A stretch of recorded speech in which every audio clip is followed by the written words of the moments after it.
What's up, guys? It's KB. Make sure you subscribe to the Underground Sports Philadelphia YouTube channel. Click the bell icon down below so you don't miss a single video from us. And thanks for tuning in to another video from Underground Sports Philadelphia. Now let's get into it. Philadelphia, baby, you're going to love it. Best sports fans in the world. Actually, the worst, but that's what makes them the best. Welcome back to Top Bins, the show where I guess I did so well last week, I can fill in again and talk about football/soccer. I am your fill-in host, KB. Joining me is the regular co-host of this show, Dom. Dom, how we living? You see how we living? We just got done a nice little episode of the main pod. Yes, if you are a fan of the main pod, or if you didn't know that we do a main pod where we just talk about sports in general, mainly from a Philadelphia sports lens, go and check it out. If you watched us on the YouTube channel, just click the YouTube channel. Go watch the main pod. We just had a great episode. I'm doing good, man. I'm doing real good. Yeah, definitely go check that out. It was a fun time. A little Philly season preview show along with one of our most viral tweets in company history, breaking down the responses to that, which was a lot of fun. Before we get started, make sure you guys are following Top Bins on the socials, at FC Top Bins on Twitter and at Top Bins Pod on Instagram. Follow Dom on Twitter at Wash Lifestyle. Follow Matt on Twitter at Matt Castorina. And you can follow me on Twitter at KBIZZL311. Subscribe to the podcast feed, Apple Podcasts, Spotify, wherever you get your podcasts. It really helps the show continue to grow. This is the original Underground Sports Philadelphia spin-off podcast, so go support an OG branch of this company. Subscribe to the pod feed, leave a 5-star review, and subscribe to our YouTube channel, youtube.com/@undergroundsportsphiladelphia.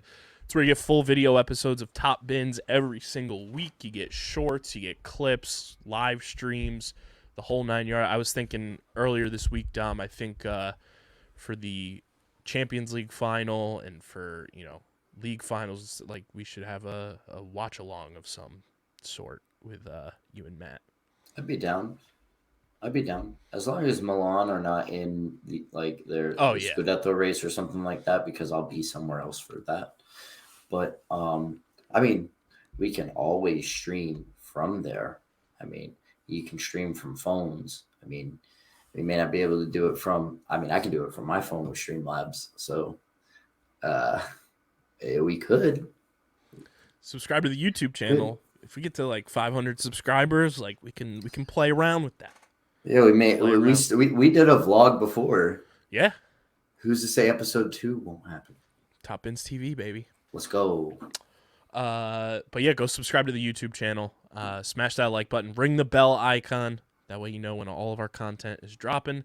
And leave a comment in the comment section about everything Dom and I talk about on tonight's show. And make sure you guys go get your merch at PHI Apparel Company.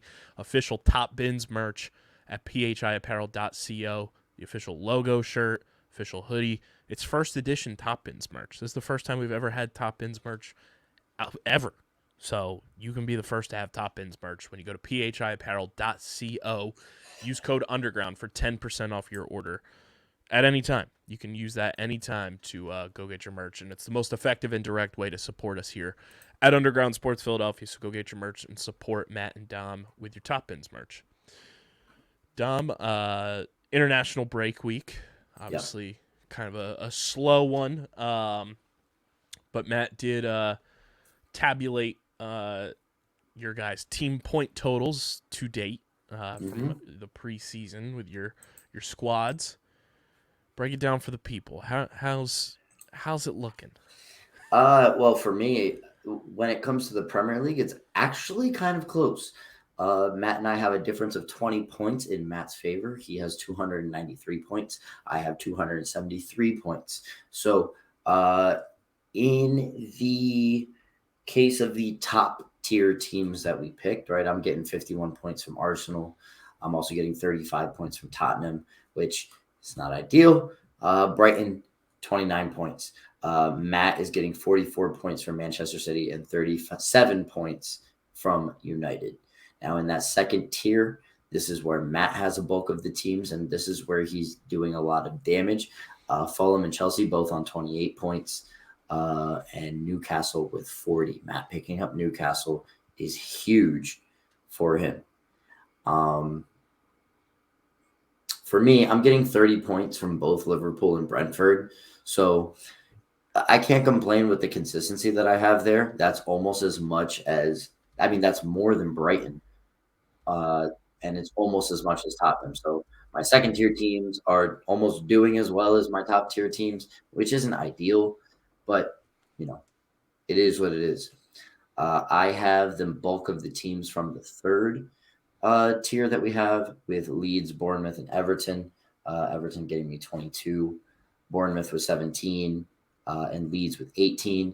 Matt has Aston Villa, which got him 34 points in this. It's annoying. He's got Southampton with 16, which is almost as much as, my bottom two earners in that division. Not good. Matt has the bulk of the players in the last one: Palace, Nottingham Forest, Leicester City. All of these teams, including my two, doing about the same. So there's not much parity there. There's other spots where you can see there's difference. It's pretty balanced, which is nice. That's getting competitive, as opposed to SerieA.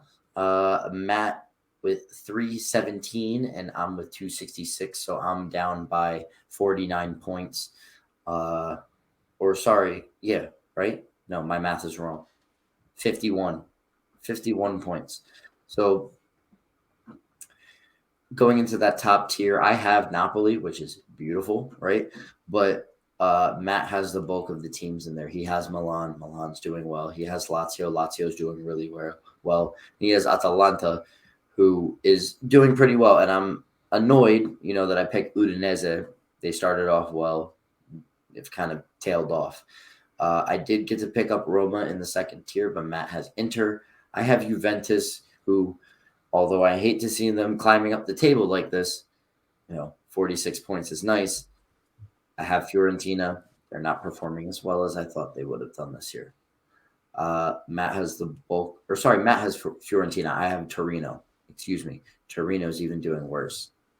Whatever. Matt has the bulk of the third tier teams. Sassuolo, Salernitana, Empoli and Lecce. I have Salernitana and Spezia. The only big standout here is that Sassuolo has 30 points. So that's a steal for Matt. Helps him out big time there. And Matt just has the two teams that decided in the bottom division to play really well this season. He got Bologna. He's got Monza. I picked up the three worst teams in this year, destined for relegation. I can't hate my life anymore when it comes to that. And that's where the big bulk of the difference in this score is. So overall, Matt and I have had a pretty balanced back and forth season so far. But, there's these small things where it mattered the most, right? The big teams, they're going to get you your points regardless. It's those the third and fourth tiers. If you can pick the right teams, it's going to work out. I can only hope, that my Premier League one at least turns around. But Matt won't let me live down, I'm the SerieA guy on this show, and if Matt beats me at my own game, that's kind of tough. But I want to get my get back with the Prem. So, let's see how that unfolds. 3 of our 6 podcasts have some sort of like fantasy pick'em element to the show. OTB, we do picks every week for the NLL and the PLL. You guys have your fantasy, points for Premier League and SerieA, and then the Getting the Whole boys every week do their beer money picks for finishes with golf. Do you know my record for the OTB picks before I left the show? I can probably figure it out and find the graphics. I don't think I did that bad. We're on some heaters this year. You and DJ are on some heaters, yeah. Which is wild because we were on heaters last year, and we're blowing last year out of the water on the pace we're on right now. That's sick. That's sick. So yeah, hopefully you get your get back with the Premier League, so you don't get double buried. I don't know, man. International break is going on, so not too Yeah. much in terms of like news, but you did find a spicy story before we started recording the pod. Well, I've found a few. I have 1, 2, 3, 4, 5, 6 up here. Let me start with my Milan bias news. My propaganda that I'm going to put out here. The Damaganda is back. Nobody is perfect. Pioli insists Napoli not unbeatable ahead of Champions League showdowns. We talked about this last week. That, and I think the week before that Milan played Napoli like back to back, basically, like with it.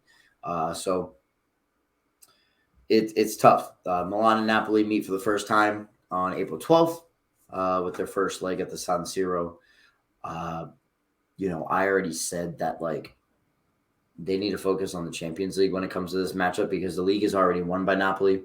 Obviously, like Milan, need to get these points so they can secure top 4. I think that this is what I said. Milan need to focus on the league. Yeah. Yes, Champions League money from winning that would be nice, but if you find success in the Champions League, what is it if you're not in there in the next year? Right.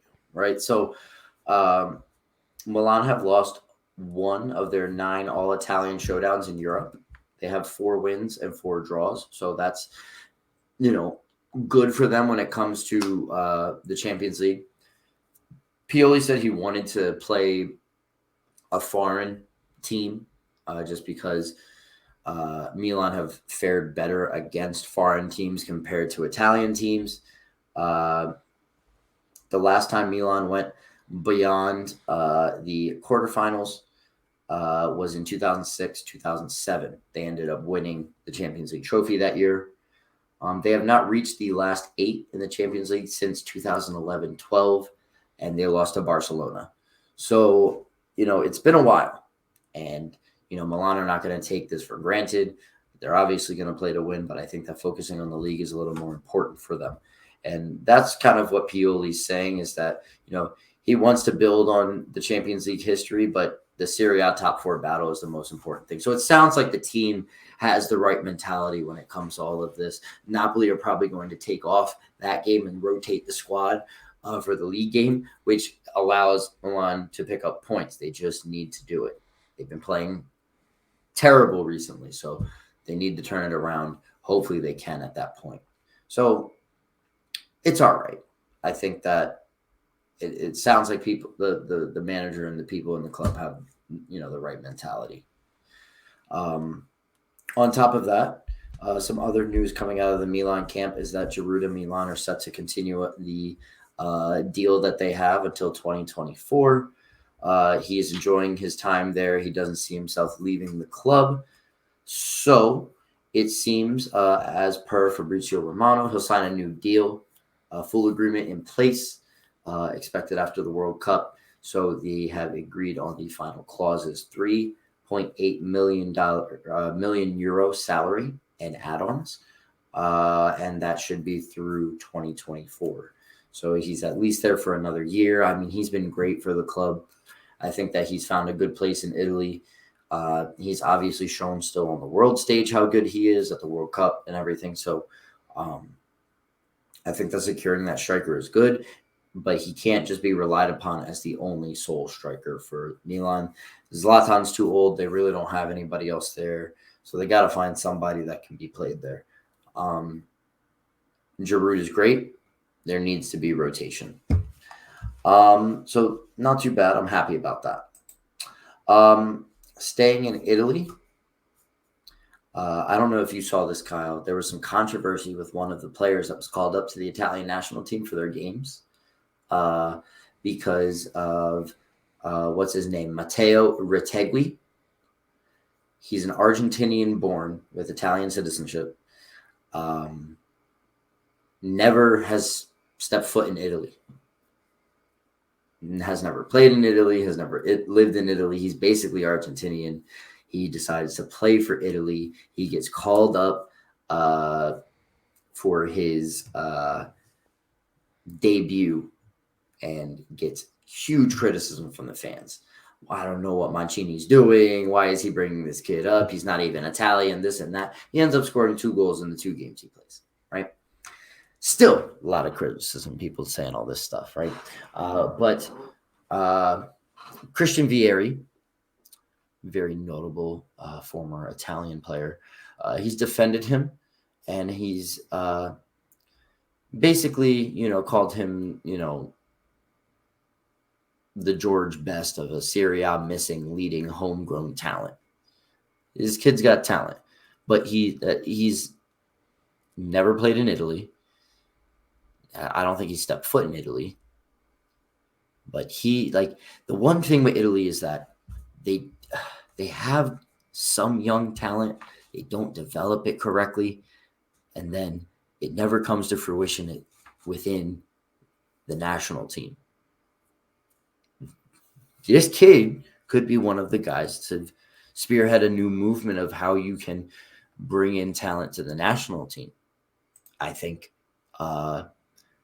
he can't. This is crazy. He can't speak Italian. He spent his entire career in South America. He's been born and raised in Argentina. But he qualified through a grandparent. And he said, you know what? Let me do this. And it's so crazy. Guys like Mario Balotelli are saying he should be relying on players closer to home. And Vieri called it dinosaur stuff. And it's true. It's so true. Matt and I have talked about it on the show when we talk about Allegri and how he treats younger players in his club system. And the fact that these young players have to pay their dues, and these young players have to be Italiano. You know what I mean? Born and raised in Italy. They play for specific teams. They have to have all this hype around them. And then what happens? They never do anything, right? They got to pay their dues in the low divisions. And then it hurts their career, ruins their career. This kid,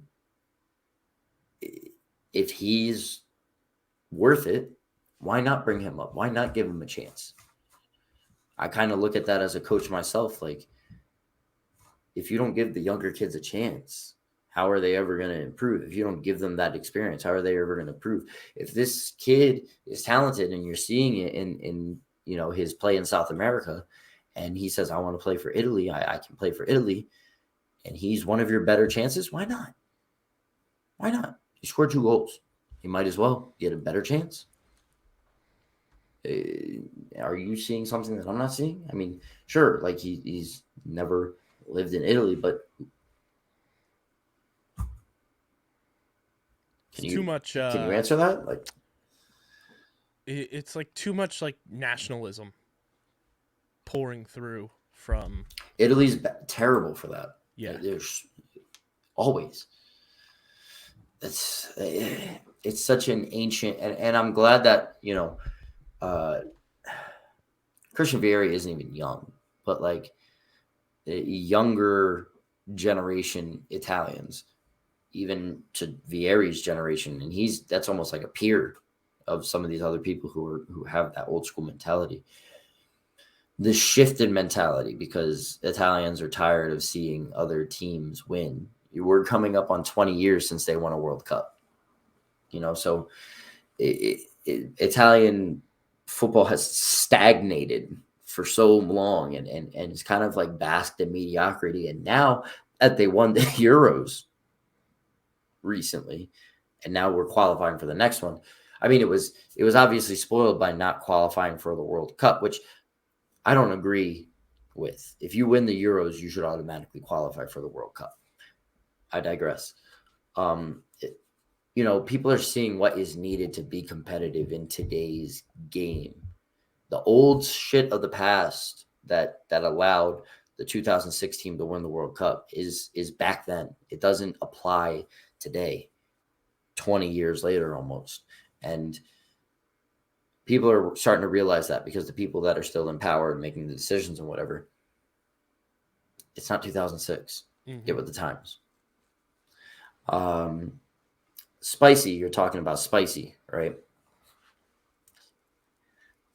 Anybody who listens to this show, anybody who watches this on YouTube, you guys know I love nothing more than making fun of Tottenham.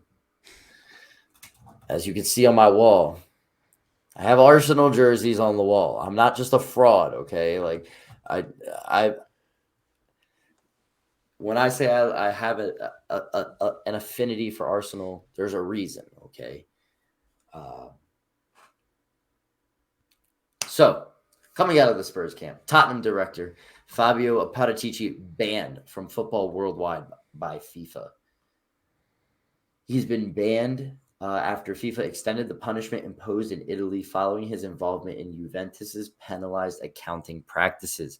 So basically, he was involved. So Kyle, you know how we've talked about Juventus getting the 15-point deduction, which threw them down the SerieA table, and now they're climbing up to get back into European contention, right?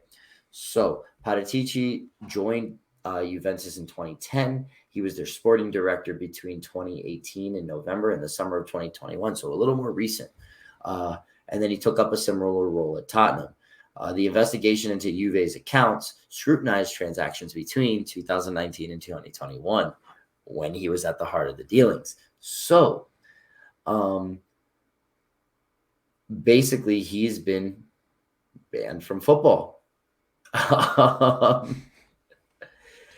you get banned on your day off? He was initially handed a 30-month ban from just Italian football. But on Wednesday, today, FIFA released a statement confirming that they had indeed taken up the option of punishing internationally. So he is banned from football completely. Tottenham screwed. Now they need to hire a new sporting director. They're already dealing with issues. And if you don't have a sporting director with any sense of direction for this team, how are you going to hold on to your players? How are you going to bring players in? I would not be surprised to see Tottenham be like a mid-table team next year. This is the statement from FIFA. It says, FIFA can confirm that following a request by the Italian FA, the chairperson of FIFA disciplinary committee has decided to extend the sanctions imposed by FIGC on several football officials to have worldwide effect. Wow. That's incredible. And we thought they were the "this is fine" dog. Oh, it's even worse now. The owners, that's who I was talking about. Not the sporting director sitting there saying this is fine. It was the owners. The owners. Ready? I got an extra prop today. There's my foot. This is fine.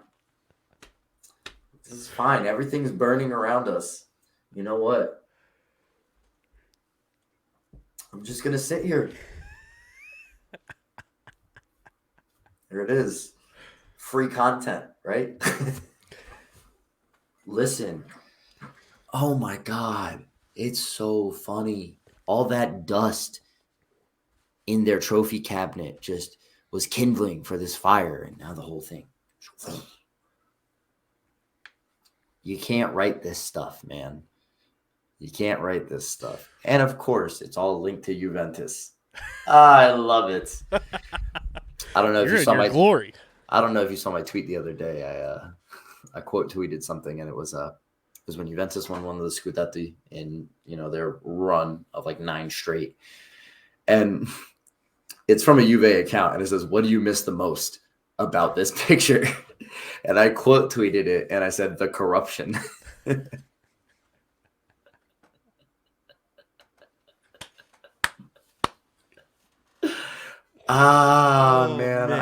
When I get any chance to shit on Tottenham or Juventus or Roma or Inter or Manchester United, I'm going to take it. How do you get banned on your day off? Dog, what the heck? All right. I'm going to ask you a question when it comes off of this one, okay? Some news off the international break. Lionel Messi surpasses 100 international goals with a hat trick against Curacao. So he brought his he was on 99. Scored 3. Now he's at 102 goals with Argentina. My question to you is, it's the age-old question. I have you on the show, so I can have you come into the fray because, we talked about the most viral tweet on the regular pod, the Top Bins pod. Twitter put out somewhat of the same thing. What's a very controversial take that you have when it comes to the sport? And no matter your answer to this one, it's controversial. So can I ask you? I'm not going to be so direct with it, but do you think that the criticism of Messi is fair when you talk about, he's played for Argentina and he stat pads against these small teams? Because Ronaldo fans will talk about the same thing. Ronaldo scoring these goals against Luxembourg. He scored 2 goals against Luxembourg. He's scoring all these goals in Saudi Arabia at 30 whatever thousand years old he is. Oh my God, he's so great. But then when you talk about Messi, oh, he's struggling at PSG. Oh, he could be in the MLS by next year. Oh, he just stat pads against these teams. Do you think it's fair?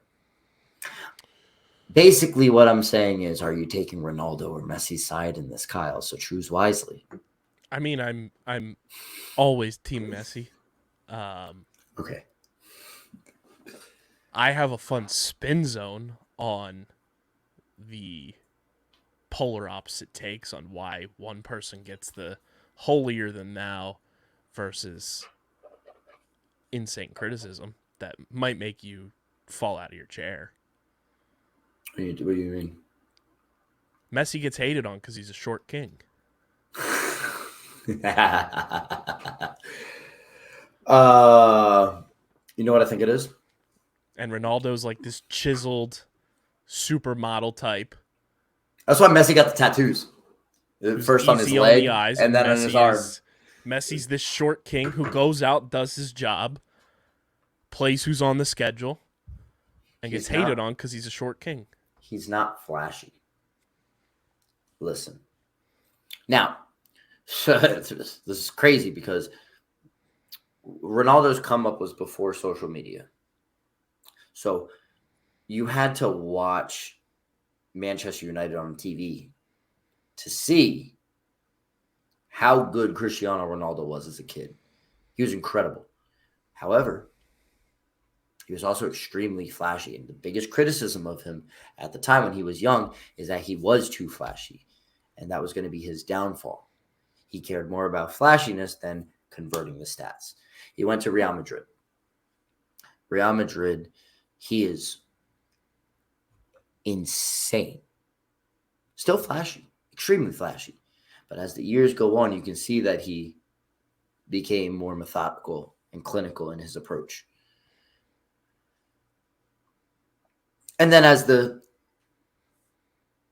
athleticism wears down because he's getting older, he makes the change in his game back to the flashiness. If you watch him now, it's all flash. If you go on social media now in social media times, right? Obviously, Ronaldo at Real Madrid, social media is big now. It's growing and it's expanding, and all his highlights are shared on YouTube and Twitter and all this stuff, and everybody knows Ronaldo. But then he goes back to Manchester United and everything he's doing now and everything he's done with Portugal. As he gets older, it's all flash again. What he doesn't press. He hurts teams more than he helps them. And people will cherry pick stats to try to prove that statement wrong. But it's all flash still. He's doing passes off the back, no looks, like all this stuff. It's Ronaldinho as he got older as well. That's all he does. That's all he did.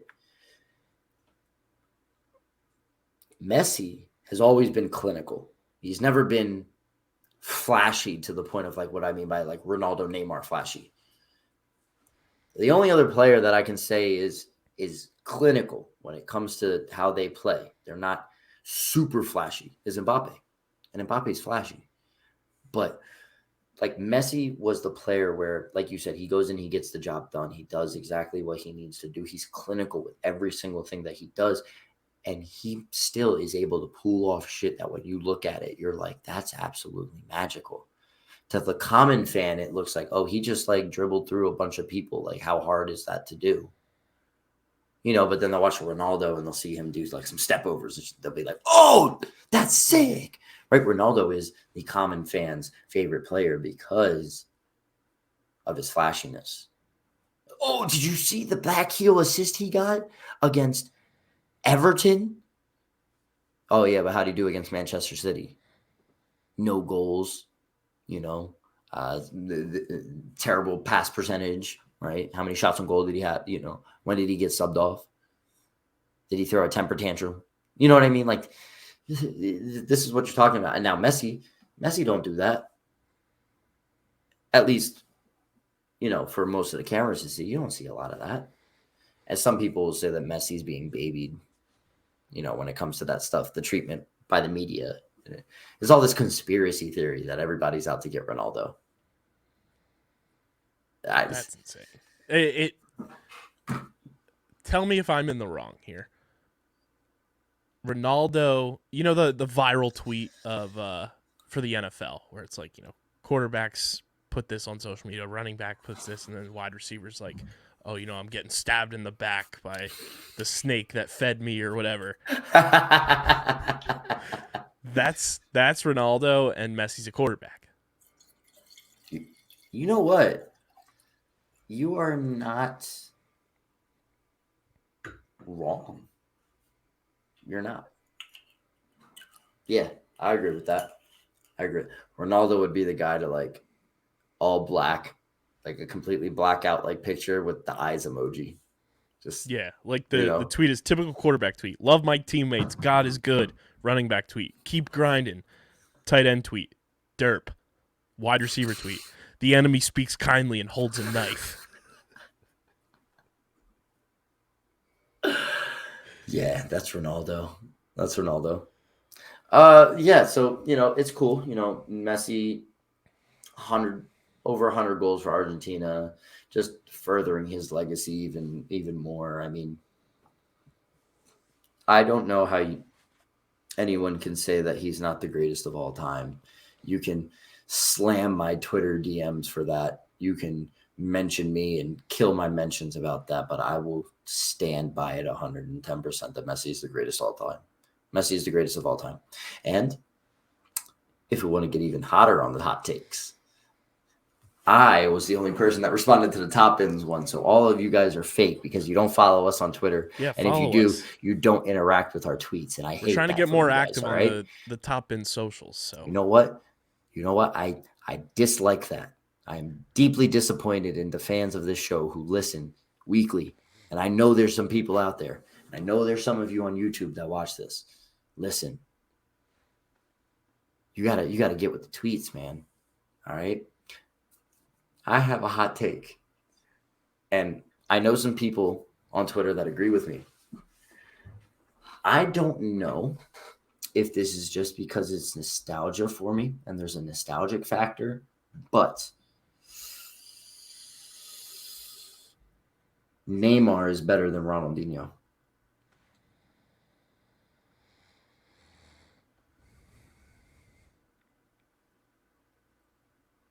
Now, statistically, me being the novice that I am, I don't know how accurate that is, but I can see your argument.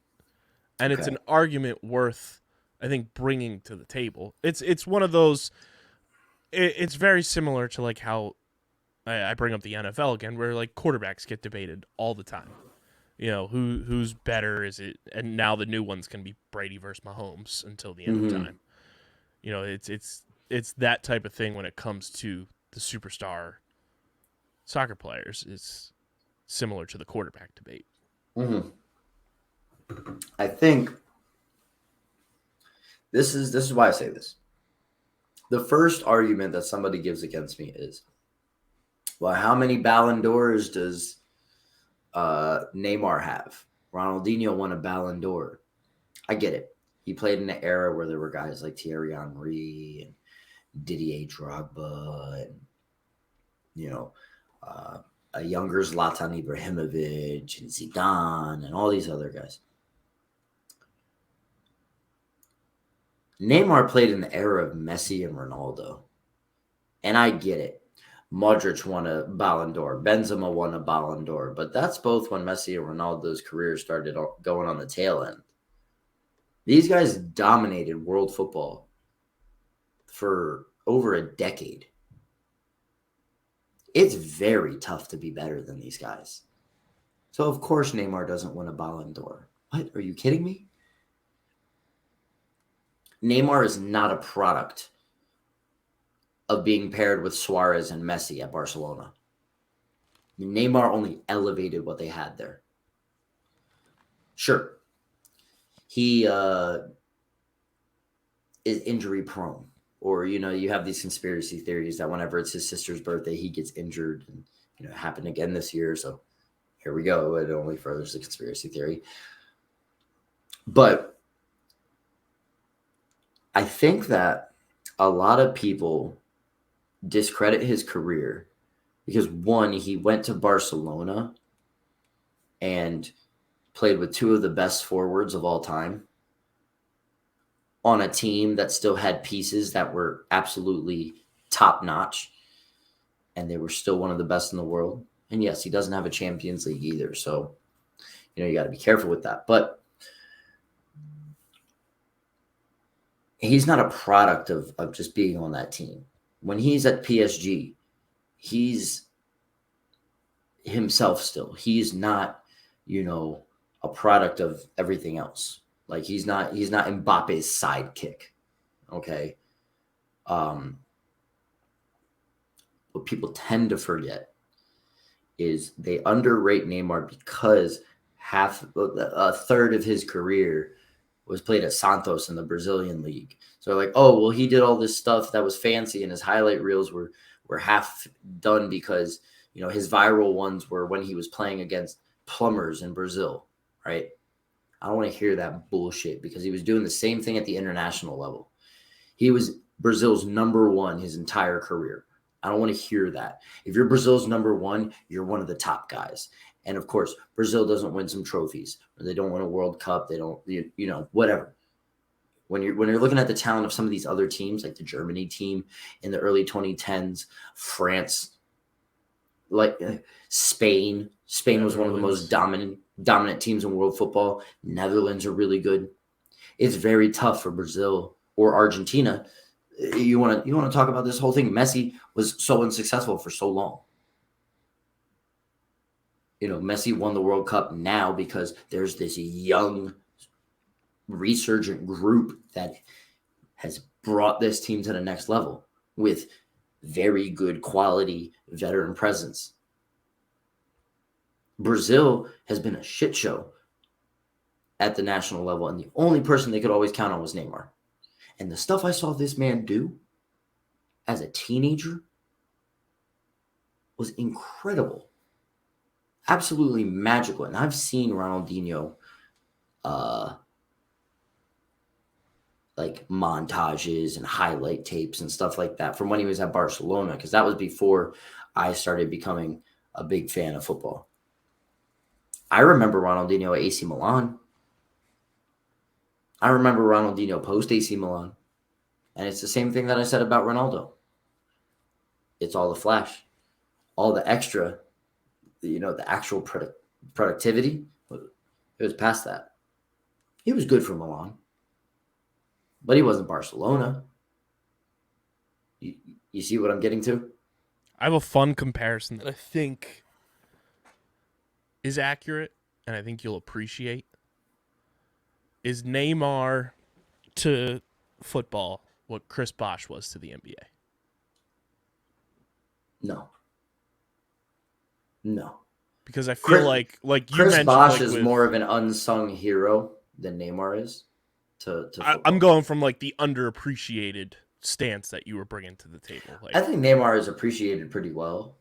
I just think that some of these other icons from the past have even more of a nostalgic factor that people put them above everybody else. The game's evolved, man. because I think when you look at Chris Bosh from an NBA standpoint, like, people don't, because of recency bias in everything, no matter what you're talking about, everyone's just going to immediately go to, oh, LeBron made him just post up in the corner and shoot threes. When Chris Bosh was on the Raptors, he was one of the most dominant players in the NBA. And people forget, like, how good and how talented, and the things Chris Bosh was doing, nobody in the NBA was doing. And it just so happened that he was doing it in Canada for the Raptors. On a mediocre team. Yeah. On a mediocre team. But he was, and the Raptors didn't win championships. Yeah. But then you mentioned, he goes and teams up with Messi and Suarez, like Bosh teams up with LeBron and D-Wade. Yeah, but when Ronaldo was in Brazil, he was winning championships. I mean, Santos was so successful just because of him. Like, that's the thing. Like, he put the team on his back in Brazil. And he had some other players. I'm pretty sure Ganso at the time played for Santos as well. And at the time when him and Neymar played together at Santos, Ganso was like the next Kaká. Like, he was the guy for Brazil when it came to like an attacking midfielder. His career didn't end up panning out well. Oscar took over, but those two guys for Santos made Santos extremely successful. So I don't think it was very similar to Chris Bosh. I just think that people downplay the league. Chris Bosh was still doing this in the NBA. So like if Neymar was like doing this in La Liga already for, say, like a mid-table team or like a Valencia or Sevilla, and then he goes to Barcelona to team up with Messi and Suarez, I think that would be a lot more relatable and still be like underappreciated. Like, oh, he never won anything except maybe a Europa League or something. And then, he goes to Barcelona and he wins the league.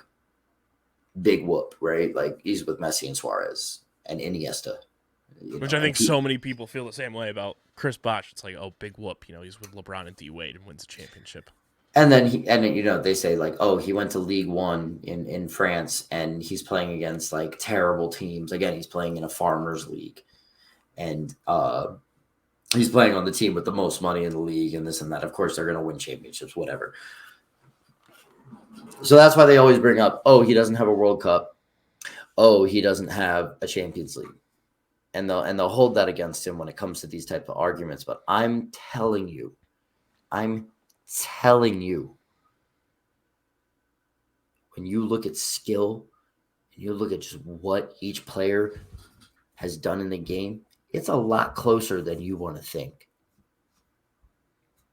That's all. I also think in sports we overvalue, in every sport, we overvalue how good a player is based on how many trophies they have in their cabinet. Mm-hmm. The ring argument, the trophy argument is so low-hanging fruit. Mm-hmm. On the main pod we talked about Cowboys fans. It's low-hanging fruit. Oh, we have 5 NFL championships. Listen, I do it. Milan haven't been relevant in the Champions League for so long, but we still have the second most Champions Leagues won. So I will hold that against everybody all the time. I'm guilty of it too.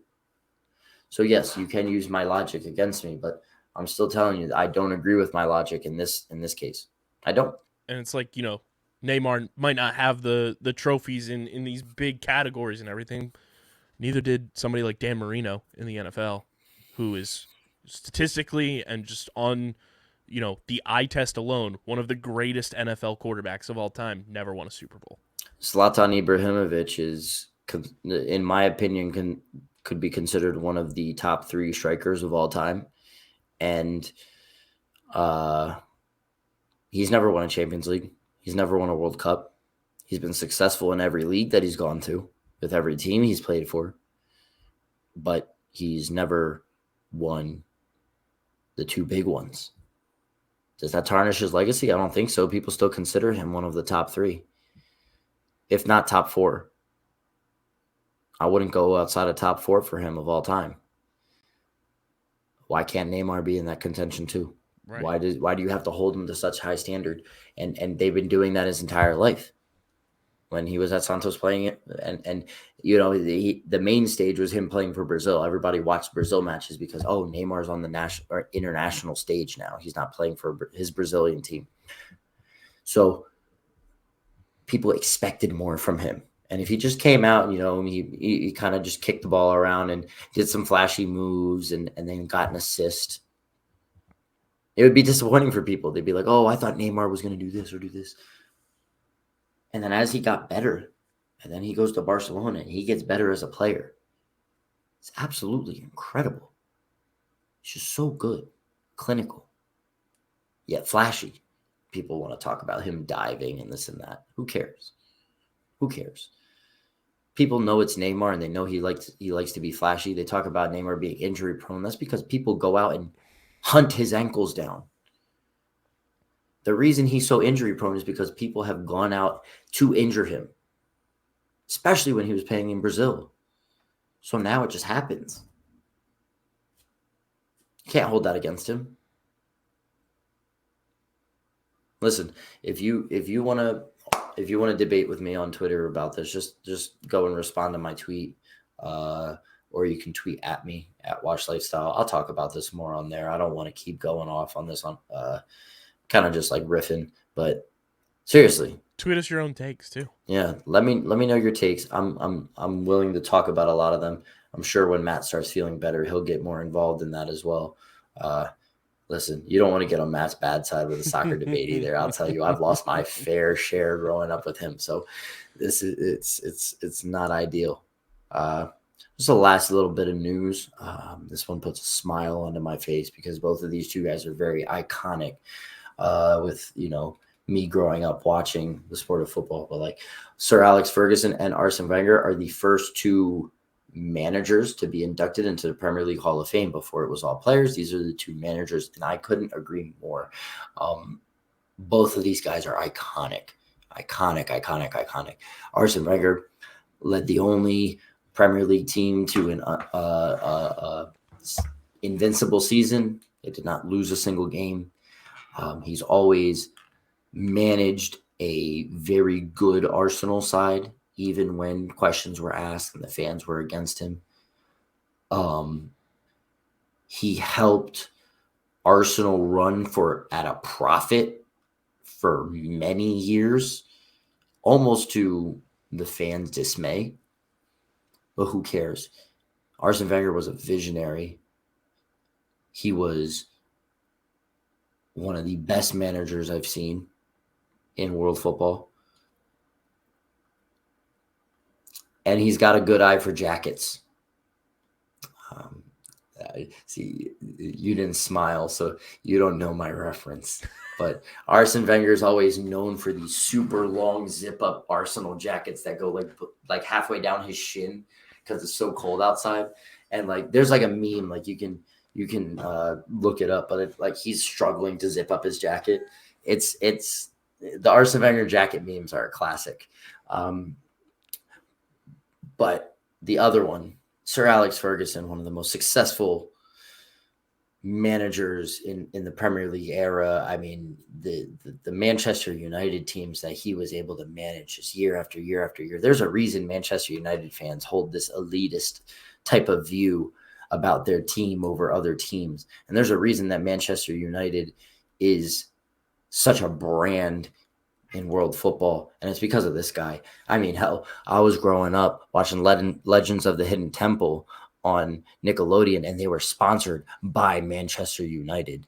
And I didn't know what the hell it was. I was like, what the hell is Manchester United?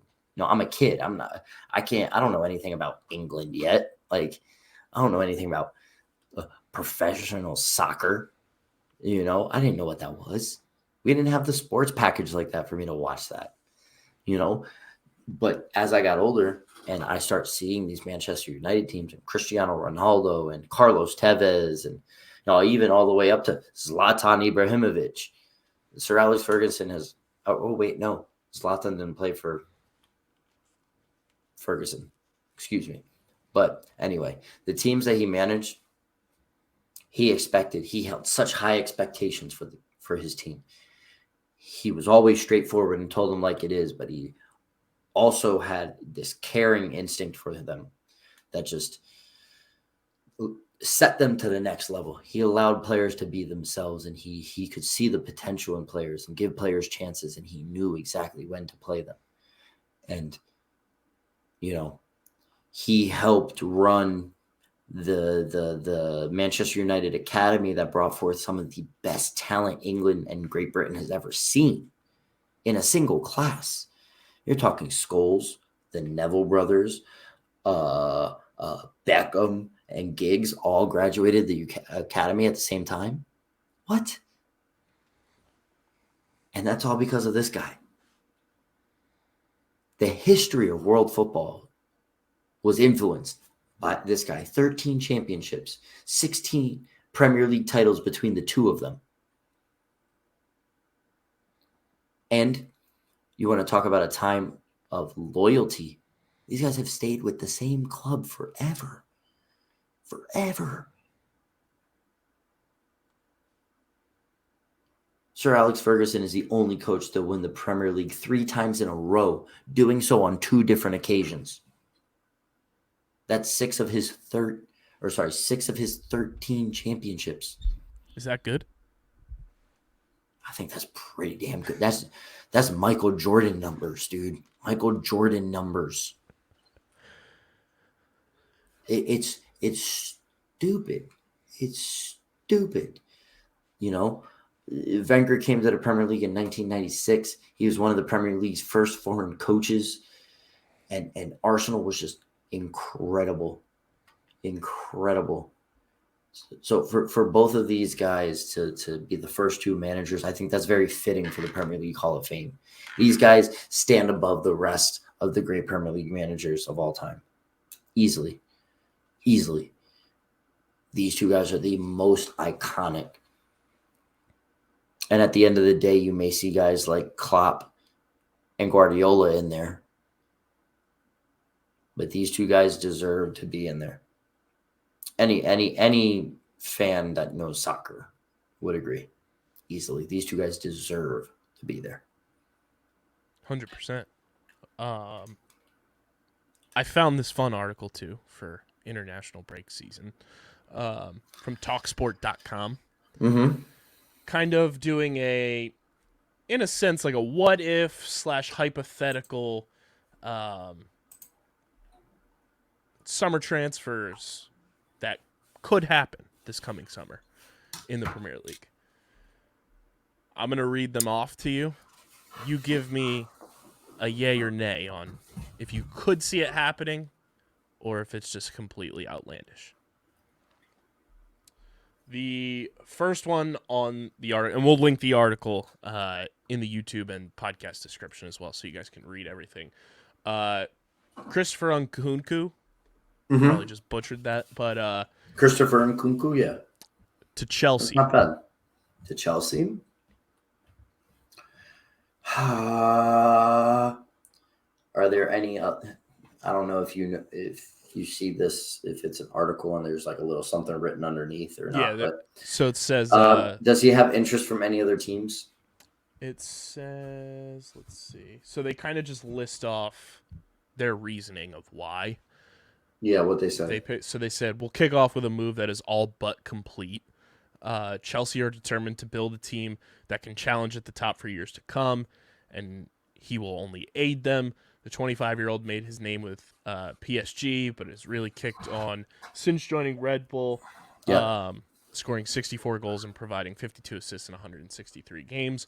A player who can shine right across the front 3. The Blues will be delighted to get this deal done as they look to continue their rebuild in the Todd Boehly era. I think that it would be a great signing for them. It's like kind of what they need. But I don't think they have the money to do it. I mean, Matt and I have talked about these exuberant contracts that they're giving these players. They got that and DraftKings money. they're operating at a way that is not sustainable. And when Leipzig give the price tag, Chelsea aren't going to be happy. And Kunku is one of like the hottest like world talent, like young talents like right now. He's also very popular with football fans. He has some cards on FIFA that are very popular. So, the clubs know that kind of stuff, Mm-hmm. and they know the type of PR that it'll bring if they bring somebody in, especially a Premier League club. So I would assume that other teams like a Manchester United would be interested in him. A Liverpool could be interested in him. And then he's probably got like PSG maybe wanting to bring him back in, or you may see like an Inter Milan or AC Milan or a Barcelona. Those are really like, and hell, Dortmund or Bayern could scoop him up. He may like life in Germany. I think that Chelsea and when all these teams that I named, Arsenal, I'm pretty sure that he's been linked with Arsenal. I think that when these other team names start coming into contention, Chelsea just starts falling down that list of, the destination that he'll end up at. So I think it's a nay. The next one will make you kick your feet up and swirl your wine around in a "this is fine" scenario. This is going to be for the clip. Harry Kane to Manchester United?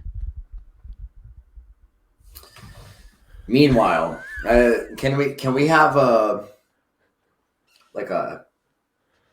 transition thing, like it's sort of like SpongeBob does, but like not that. It's like more like superhero-esque, like meanwhile at Tottenham headquarters. Sir Harry Kane has signed with Manchester United. Just as I foretold, our job here is done. The write-up here. And the whole thing falls apart. Harry Kane's gone, especially given everything that's going on with the front office. Harry Kane's gone for sure. They're going to have to sell him. They have to. It says a deal that would undoubtedly be the biggest move of the summer transfer window. Kane is facing an uncertain future with Tottenham, and with a contract that expires in 2024. It means that the North London side faced their last chance to attract top dollar for the player. Now 29, Kane wants the chance to win a major silverware, and with Manchester United looking up under Erik ten Hag, it could be a match made in heaven as the Red Devils look for a proven goal scorer to lead their line. Yep. I could see this happening. I don't think that Spurs would sell him to Arsenal. City already has their guy. And I don't think that Harry Kane's game really fits overseas. I don't think that Harry Kane kind of gives off the persona of somebody who would go to a different country to play. He's a Premier League lifer. So really the only place you can see him ending up is Manchester United. He's not going to go to Liverpool. He's not going to go to Arsenal. And like I said, City have their guy. Where else is he going to go? Not Chelsea. It's almost a match already finished. I'm interested how you'll see this one. It's about somebody we just got done talking about, actually. The GOAT, Messi, to Manchester City. No, it's not happening. He'd end up at Barcelona before he goes to City. Like I get that Pep's there.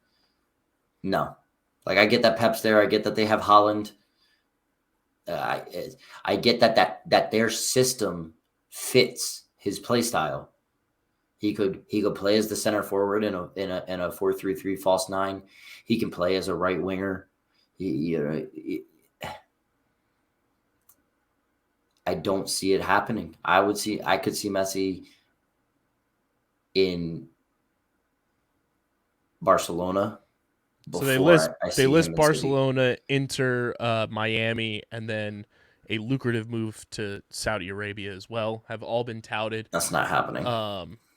But they say City may just have an outside chance of signing the GOAT and bringing him to the Premier League. No, not going to happen. Would you like to see it? I don't think that he'll do well. As much as I just gave Messi his praises earlier on, obviously he's getting older. And just the way that the Premier League plays, yeah, the Premier League is very straightforward. You have to play aggressively. You attack. That's all it is. Try to score. And we'll have the best defenders in the world, so it'll be tough for you to do it, but that's all it is. You don't have time in the Premier League to be very finesse, to have like a lot of finesse or a very skillful plays. The Premier League just doesn't fit that kind of style. Spain, Italy, those places, you can have skill and extend your career even further. Look at Olivier Giroud. Look at Zlatan Ibrahimovic. Look at Romelu Lukaku. Every time he goes to the Premier League, he's shit. And when he goes to Italy, he's good. Except for this year. But I digress. I just don't think that Messi would be good. And for his career, and he wants to go to a place that's not only emotional, but where he can still have an impact. And I think that that's Barcelona. And I think that Messi will do it not for the money. I don't think Saudi Arabia is a viable option. That would look like he's chasing Ronaldo, and they would have to make it crazy lucrative to him. So Saudi Arabia could then tote oh, we have the best two players in our league now. But then it's like a retirement league, like what people said the MLS would be. Everybody always speculated that Messi and Ronaldo would end up living in America in the MLS. That's obviously not the case. Inter Miami, I know that Messi is a part owner. Yeah, they're offering him ownership stake and everything. Yeah, and then he would come and still play. That would be cool. I could see Messi doing that before going to the City. I'd love that. I think that would be awesome for the MLS. But with the state of the way our country is, I don't see anybody wanting to come and play in the MLS. Any big name. Why would they want to retire and come to the U.S.? Like, they could retire and go to Saudi Arabia. They could retire and go play in Qatar or Dubai or go live in Italy. Go live in Spain. Get out of that dreary, rainy French weather and go live in Spain again. Go live in Italy. Why? You know what I mean? Yeah. So why would he go to England? I don't see it. No, that's a big nay for me. The next one, Declan Rice to Arsenal. To Arsenal? Yeah, that's a yay. Arsenal need another midfielder. I'm pretty sure Thomas Partey has finally been arrested for the despicable acts he committed, allegedly. They need another kind of pivot guy. Decky is perfect, and he's been waiting for that right move to make to a top club. And with the way that West Ham season is going, if he's fallen down the table and West Ham may look like they're in line for relegation, they're going to have to offload him to a Premier League club because they need some money to make some signings so they can get back to the Premier League. Decky's the first to go. I could see Arsenal bringing him in for sure. Matt will love this one. To Liverpool, Jude Bellingham. I think that Matt would tell you nay. I don't think that he thinks it would happen. Obviously, Matt would love that. That's a pipe dream for him. I don't think it happens. So I'm going with the general consensus. I think he ends up at Real Madrid before he ends up at Liverpool. So the justification in their little write-up is Bellingham is shining for his club right now, but is now ready for a move to one of Europe's elite clubs. Manchester United, Manchester City, and Real Madrid all keen as well. However, it's a move to Liverpool that is getting the most attention, particularly given his close friendship with England teammate Jordan Henderson. I love the memes of people saying that Henderson is like, all right, hold on. Actually, let me preface it with this. I want to make an analogy. This way you really understand it. Remember all the tampering memes about LeBron James? Oh yeah. That's what they're saying about Jordan Henderson.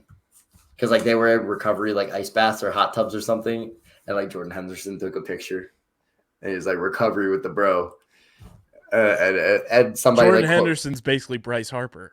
yeah, somebody like tweeted it and was like, "Come on, dude, he's not coming to Liverpool." Like, listen, I think he's going to end up in Real Madrid. Modric is on his last legs, and same with Toni Kroos. They need a replacement and have that like lockdown midfielder to pair with Valverde and Camavinga, who have both shown to be, you know, the next two up, but they play a three midfield, you know, set.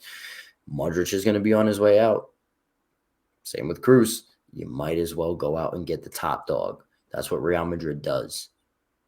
They kind of operate for a little bit, and then when they're finally able to make that swoop, they make that swoop. And I think that Jude Bellingham ends up in Madrid. Jordan Pickford to Tottenham.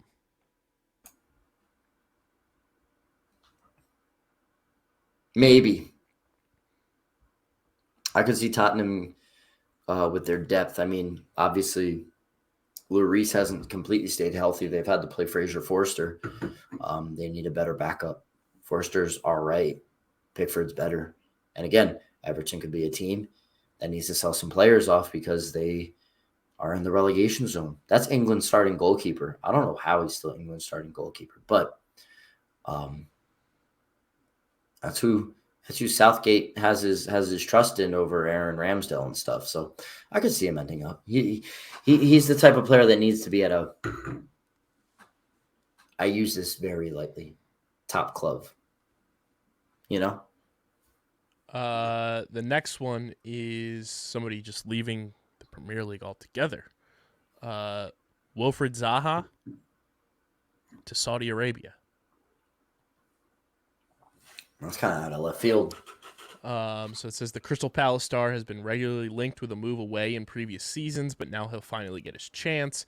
Zaha's out of contract this summer, which means he can move on a free transfer, leaving him to decide where is the best place for him to continue his career. And while Arsenal have previously been linked, a lucrative move to the Saudi Pro League has been mooted. In previous weeks, a deal that could be very tempting indeed if the forward fancies a fresh challenge. Listen, that's not a challenge for Willie. That's not a challenge at all. I mean, he's top guy at Crystal Palace, and he loves the Premier League too much. He really does. And I think that the stint at Manchester United that never really came to fruition still is a chip on his shoulder. And I think he has something to prove at a top English club. The Arsenal rumors would be cool, you know, if he ends up over there and plays for Arsenal and can really show out. I think that then that's more of a challenge for him than taking the money and going to an easier league. Like I get it. Like the Saudi league is trying to throw money at a bunch of like players to see if they'll come and play. Mm-hmm. And they're trying to build this league, almost like a super league, right? It's you're gonna see that in like a few years or like 5-10 years that's not a sustainable way. It's gonna turn into the MLS. You know what I mean? A bunch of Saudi players that are on the fringe, but they don't get a lot of chances because they bring in these foreign players on big contracts, and the club doesn't have money. It's Live Golf 2.0. Yeah. Ilkay Gundogan to Barcelona. Interesting. I don't know how I feel about that. That could be a maybe. He's on a free transfer. It says he's in the final few months of his deal, and no extension agreed upon. So it seems the German star is looking for a fresh challenge. He's kind of on the fringe. He's not like a consistent starter for City. So yeah, I could see that. He could look to want to play some more playing minutes. So I could see it. The Kessie hasn't really gelled right at Barcelona, and they may look for another like holding, like two-way midfielder. So to add some competition, I could see it happening. Got two left here on the list. Moses Caicedo Okay. to Arsenal. Caicedo is the guy from Brighton. Brighton. That's a very Arsenal move. Apparently, there was talk of the January transfer window after he pushed to a move to Arsenal in the final days. Yeah, that's Nothing right. I came remember of it. that. This one He's could be a lot more 21. likely. Could be a lot more likely. It's an Arsenal type of move, signing the young South American. The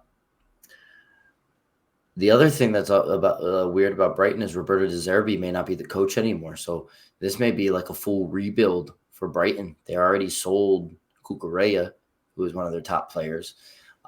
Yes, they've still been competitive in the Premier League, but they're starting to fall out of contention with European spots and things like that. I think they're in a Europa League spot right now. They're playing well, but I think that there's people getting to ends of contracts and if the coach is changing, they may try to bring in some money for a new project to take them to the next level. So yeah, I could see them selling off some top young talent to a big club so they could bring in some money. And then the last one, not to be confused with U.S. history, but James Maddison to Newcastle. This one has been rumored for a long time. I don't know if he really pushes the needle for Newcastle.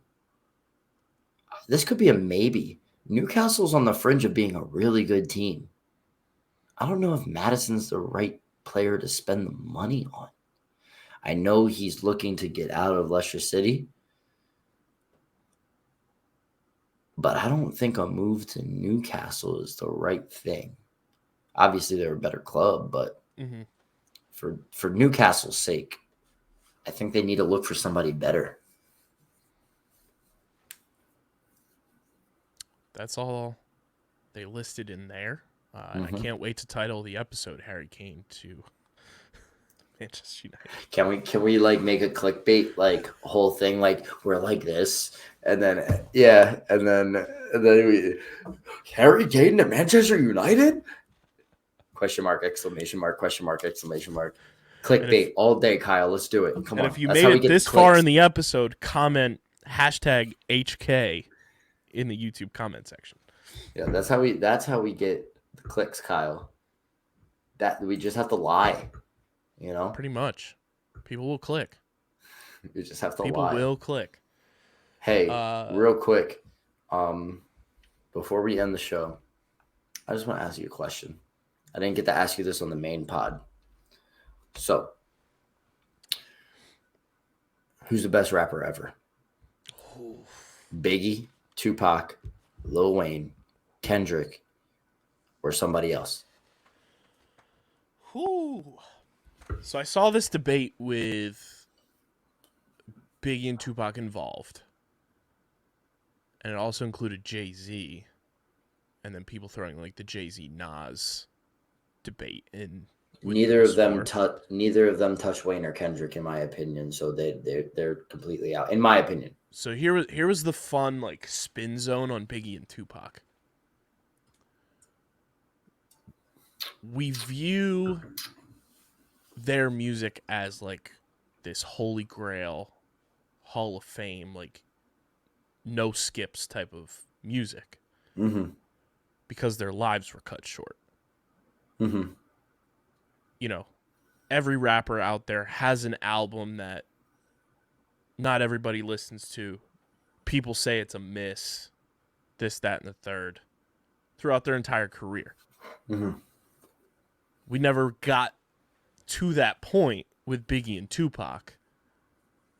But I'm sure, if they were afforded the opportunity to live out their lives, there would have been a Biggie album that wasn't as great as some of the others. There would have been a Tupac album that didn't hit as hard as some of the others. But because we never got that opportunity to experience, and because the selective discography that they have is so good, right, it is in this pantheon kind of on its own.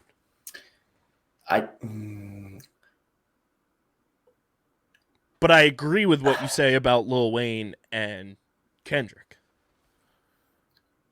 So, Biggie had 2 albums and only 2 albums, but those albums are absolutely incredible. Right. Also, Biggie as just an MC on the mic, his skills were crazy compared to everybody else during his time. Obviously, we don't get that type of longevity, so we don't know. Right? Same with Tupac. And Tupac was a revolutionary when he came to his music. He talked about a lot of things in his music that people didn't really want to talk about in that time, right? So not only was he an entertainer, but he was also, a progressive, for his stances and his takes. This is where I go, though. 95% of what you listen to today is because of Lil Wayne. Oh, yeah. Almost 100% of what we listened to in high school was because of Lil Wayne. And Lil Wayne was still the top at that point, right?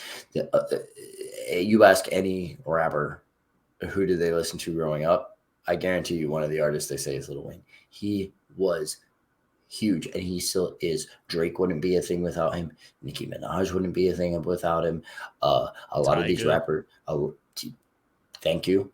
A lot of these rappers that use auto-tune in their voice to change their inflection, Young Thug, none of these guys would be anything without Lil Wayne doing it first.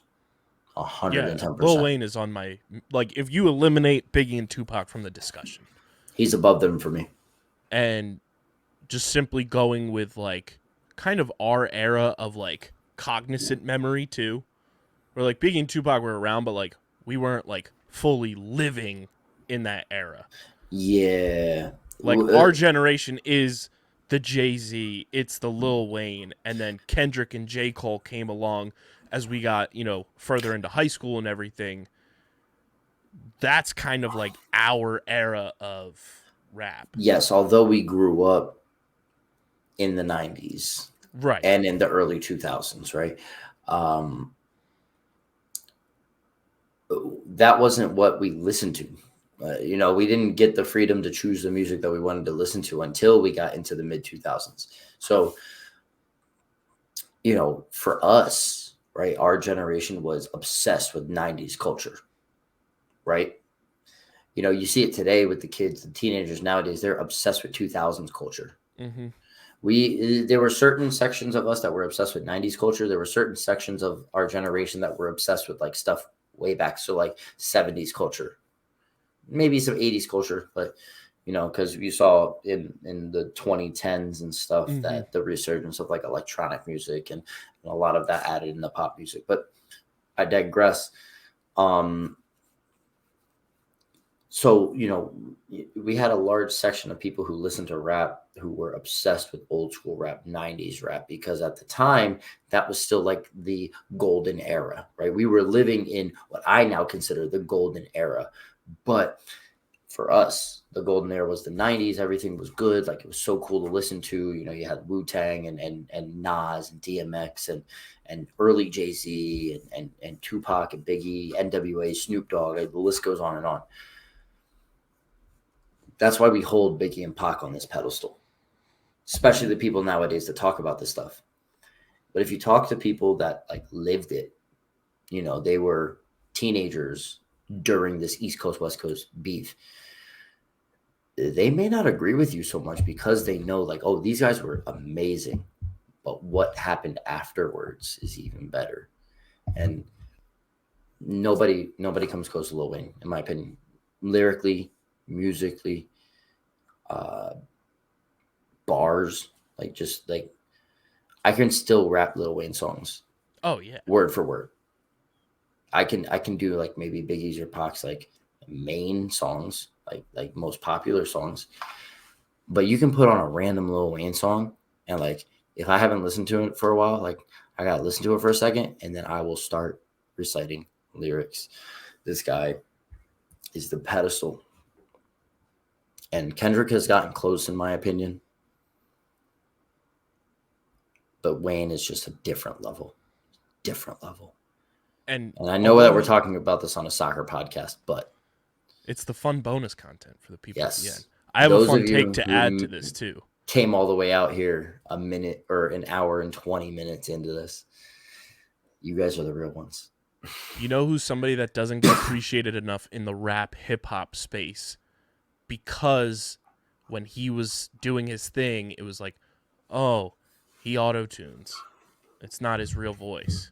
But now he is the hip hop equivalent to Nickelback, where it was the cool thing to hate on Nickelback when we were younger, and now Nickelback's cool again to listen to, and everybody's like, oh, it was just an internet meme thing to like hate on Nickelback. T-Pain doesn't get enough credit. Stop. Oh, you compared T-Pain to Nickelback.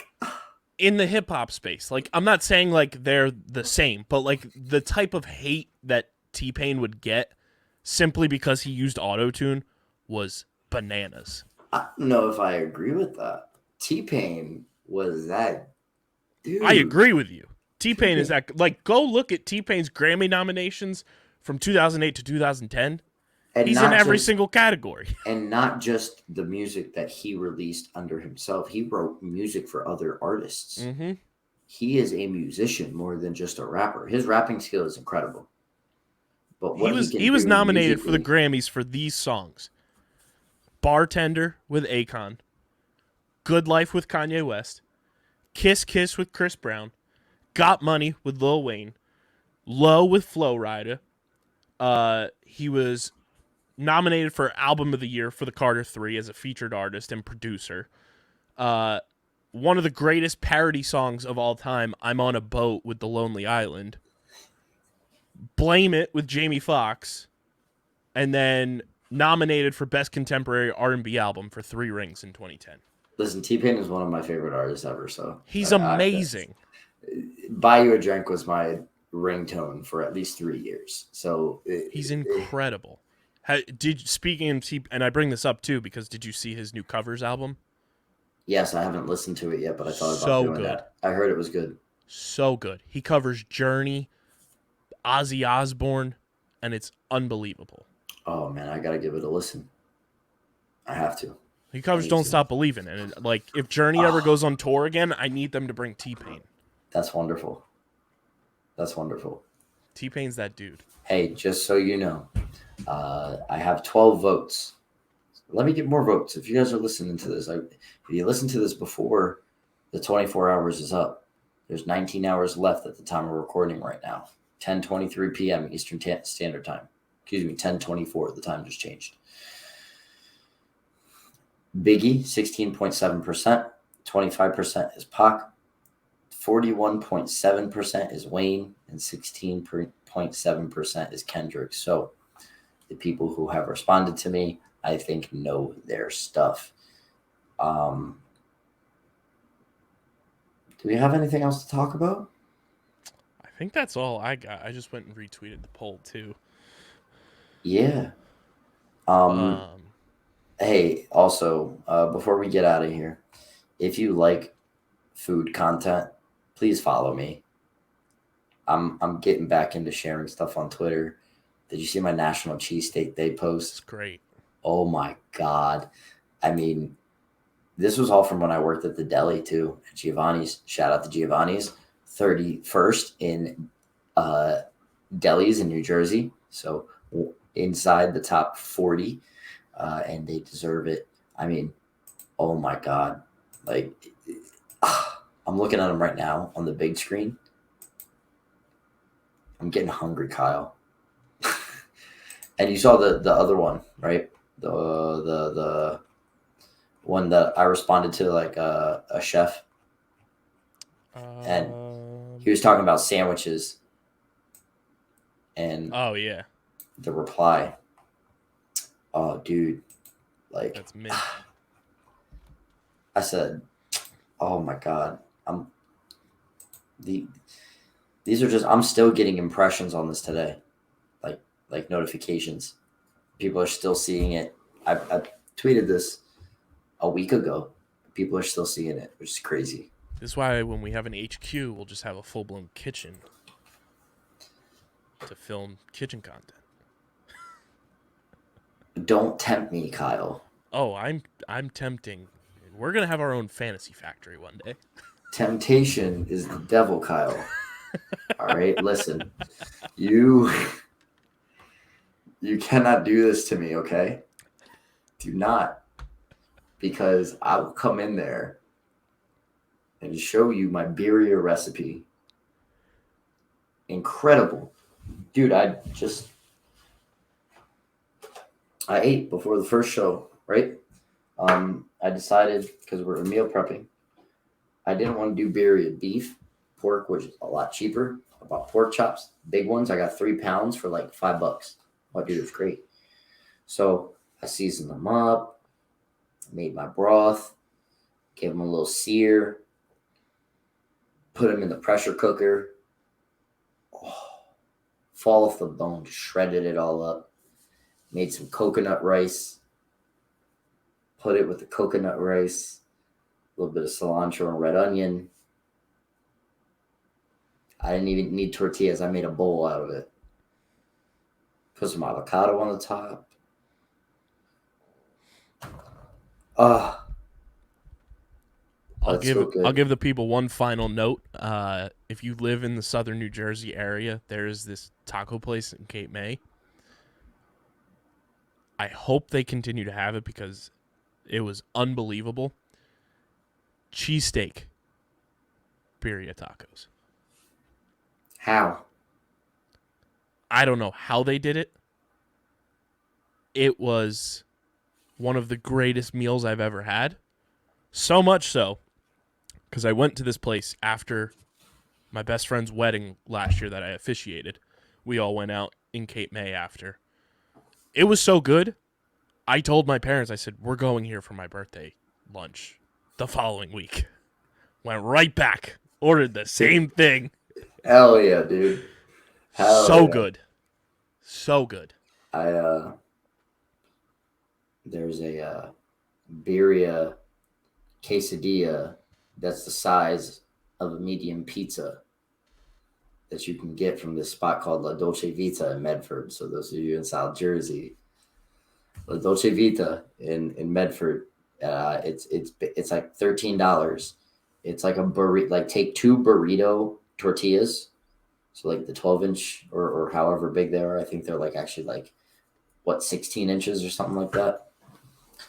And they put the birria, the Oaxaca cheese, cilantro, and red pepper or red onions. Boom, smack dab in between these two, and they grill both sides, and then they slice it like pizza. And then they give you the side of the broth to dip it in. They still have these on the menu, by the way. Just looked it up. I may have to take a trip. Ribeye steak, cheese blend, cheese sauce, pico, corn tortillas. It's mint. Follow us at FC Top Bins, at Top Bins Pod, Twitter, Instagram. Subscribe to the pod. Underground cheesesteaks. Subscribe to that as well. Subscribe, Apple Podcast, Spotify. Leave a 5-star review. Subscribe to the YouTube channel, youtube.com/@undergroundsportsphiladelphia. Run up the subscribers on there. Leave a comment, your best rapper, your favorite so much content today. Food takes and everything as well in the YouTube comment section. 3.5 hours of podcast straight. We out here. And follow Dom on Twitter at Wash Lifestyle. Follow me at KBIZZL311. Get your merch, phiapparel.co. Code Underground 10% off. And if you're in the Philadelphia area, come out to our live tailgate podcast event before the Phillies game on April 8th. Jetro Lot, 1 p.m. It's going to be a banger. All the details are on the main account at Underground PHI on Instagram and Twitter. Go check it out. Hope to see you there. Matt should be back next episode. So until then, for Dom, KB, thanks for having me. Top Bins Nation. And we'll see you guys next time. Later.